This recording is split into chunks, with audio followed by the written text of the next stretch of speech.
पिंपळनेरला मैदान झालं माडा तालुक्यात, ज्यामध्ये सागरभाऊ पवार केमकरांच्या बॉसनं या बैलगाडी शर्यत क्षेत्राचं लक्ष वेधून घेतलं आणि गावठी बकासूर नंतर हा गावठी बॉस प्रत्येक मैदानात जाईल तिथं या ठिकाणी गुलालाच पात्र होऊ लागला। असा हा केमकरांचा बॉस पोहतोय तास नंबर 8 वर। वाला सेमी फायनल 6 वाला सुटला। सेमी या मैदानातील 6 सुटला। 6 मध्ये रणसंग्राम पाहायला मिळतोय।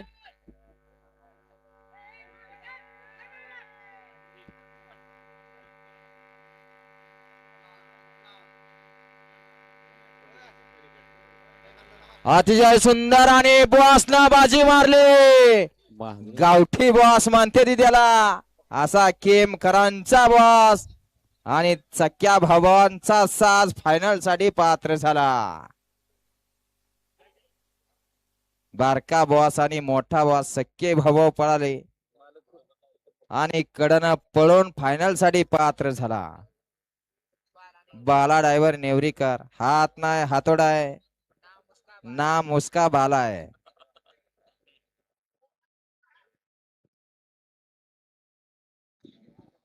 सेमी फायनल 6 चा निकाल।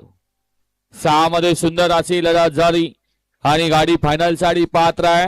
तास क्रमांक 8 वरून आलेली गाडी ज्योतिवर्ष नारके गौंड साहेब गुणावरे बारामती भोंगानी वाऱ्या भैया ड्रायव्हर गुणावरे अनिल झाडे नाशिक यांच्या नावावरती नशीब आजमावलं आणि सुंदर अशी गाडी फायनलला पात्र झाली। बॉसची गाडी सुंदर अशी गाडी पळाली। पहलवान सागरभाऊ पवार केम, समाधान पवार केमकरांचा बॉस आणि त्याच्या जोडीला बाळनाना ताक मोगे शिडशिंगेकरांचा बॉस। बॉस सख्या भावाचा साज फायनल साठी पात्र झाला। जेव्हा जेव्हा हा जोड एका जोट्यात आला त्यावेळेस फायनल साठी पात्र झाला। असा सख्या 2 भावांचा जोड फायनल साठी पात्र